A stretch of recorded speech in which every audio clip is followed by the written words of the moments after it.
invite you to pray with me. God, may the words of my mouth be those you want spoken. May the prayers of all of our hearts be those you want heard. And may we live with eyes wide open, ready to receive the nourishment that awaits. Amen. Fight or flight?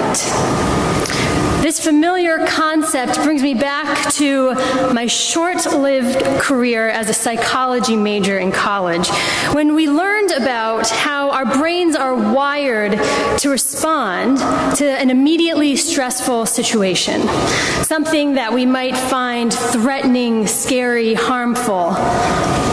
And I am not necessarily proud to say that I consistently seem to fall on the flight end of this spectrum. My family often laughs or is concerned as we think about a high school memory.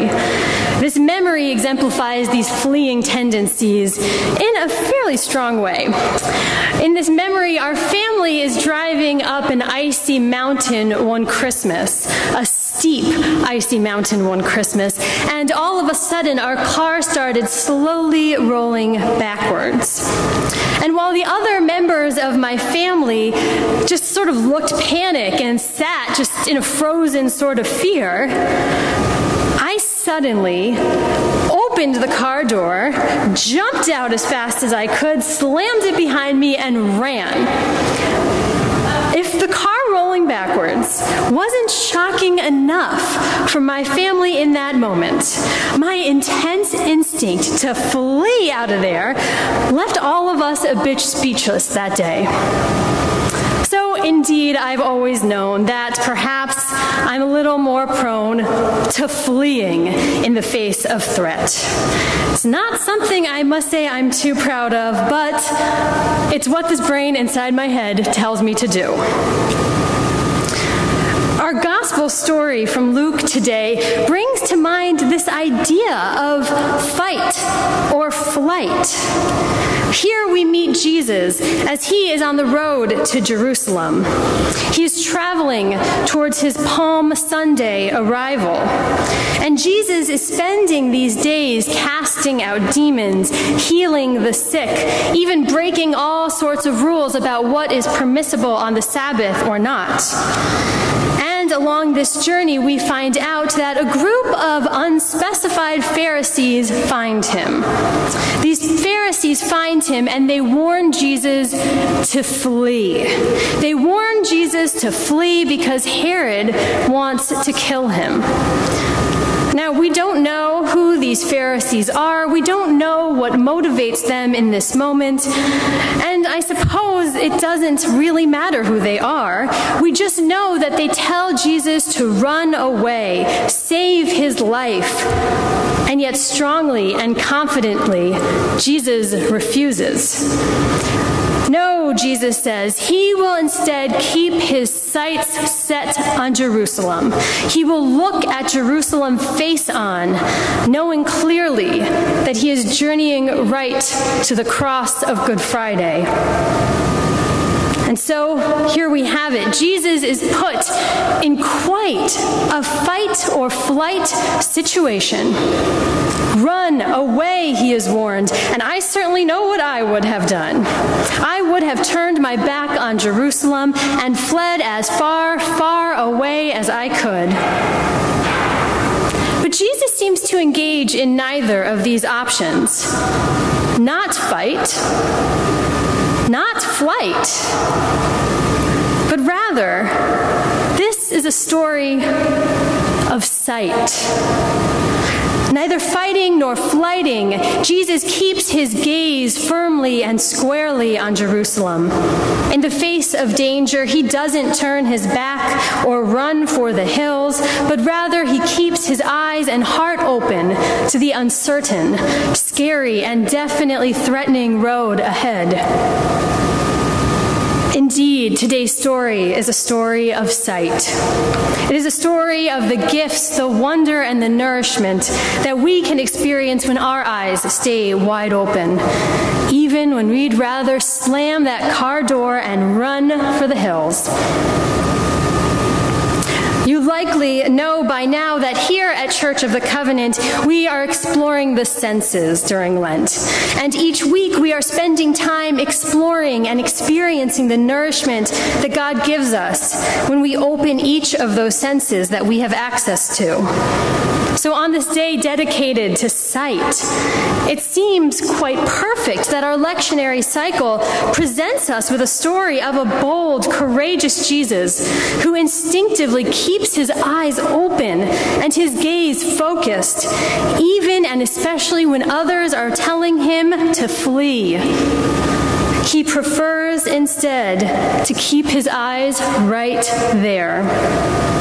By choosing sight, Jesus continues on the road to Jerusalem, and in turn, he continues healing, he continues cleansing, he continues curing, he continues connecting, and all the while, he knows that he is walking straight into a city that has killed prophets like him before, and it seems that he knows the cross of Good Friday awaits. Jerusalem, Jerusalem, Jesus cries, the city that kills the prophets and stones those who are sent to it. This is his lament, and yet he keeps walking, he keeps connecting, he keeps healing. This commitment to embrace his dark, his difficult destiny for the sake of humanity is the very embodiment of courage. It is a courage born not out of self-preservation, but on the contrary, it is a courage born out of love for humanity and a desire to keep connecting with humanity even in the face of danger. And there is something so vulnerable about this choice that Jesus makes here. In choosing sight, in choosing to keep his eyes open to the difficult and scary road ahead, Jesus is choosing to keep himself open to the needs of those around him. The Pharisees have given him an easy way out. Shut it down, they say. Close your heart, close your eyes, protect yourself, and run. That makes sense to this fleer. But Jesus chooses vulnerability.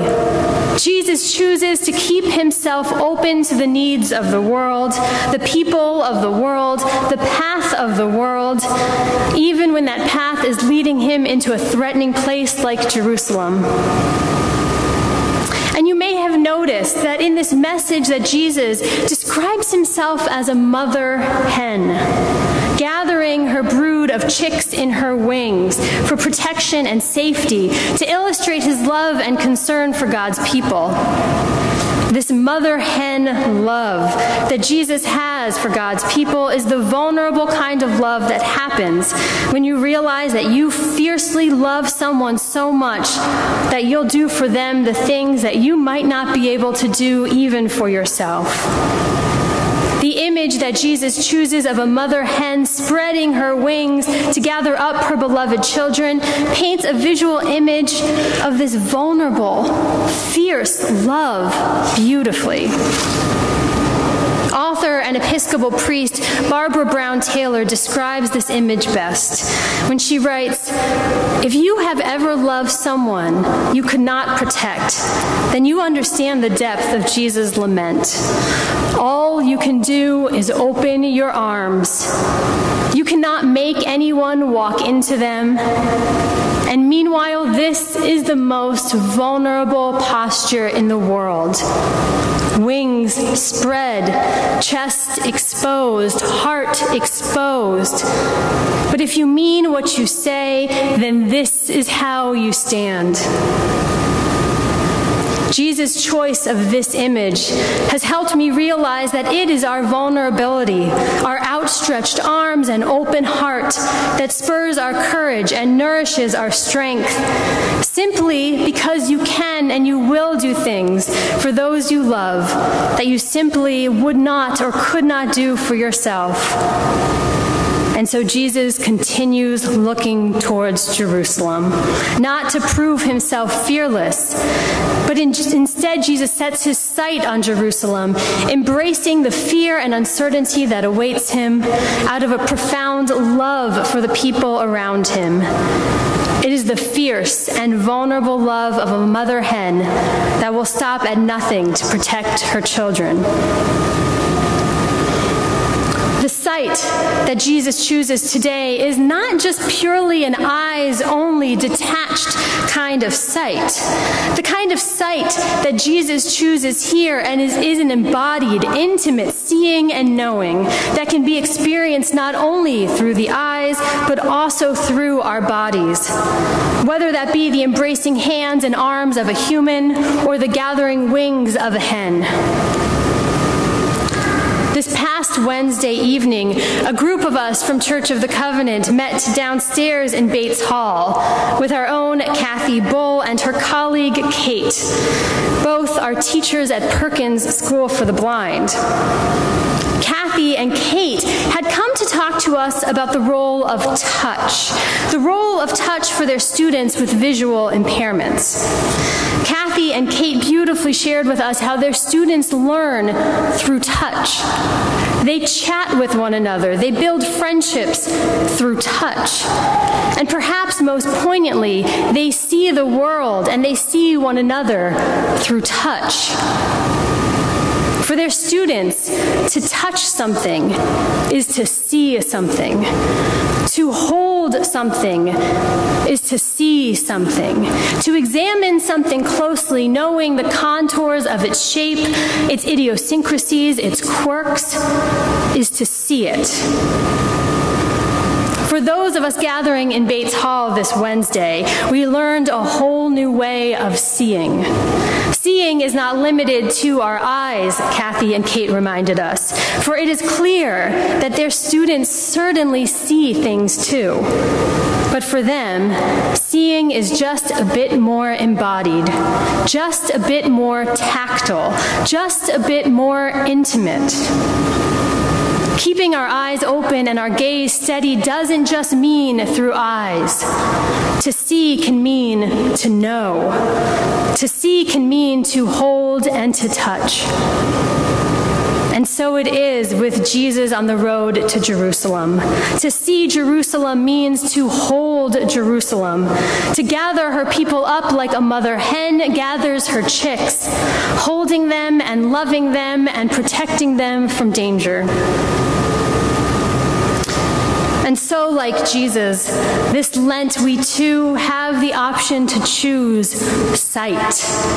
By seeing the world, deeply knowing, touching, holding, wrapping our wings around the world like a gentle mother hen, we also are opening ourselves up to God's nourishing gifts of vulnerability, courage, compassion, and love.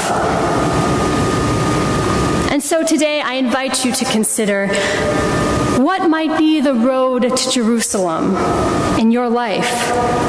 What might be the places where you might rather choose to fight or to flight because the road just seems so scary and unsure?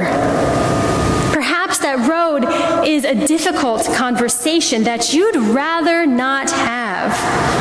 Or perhaps that road is a risky choice that you know you need to make, but you don't know what will happen next.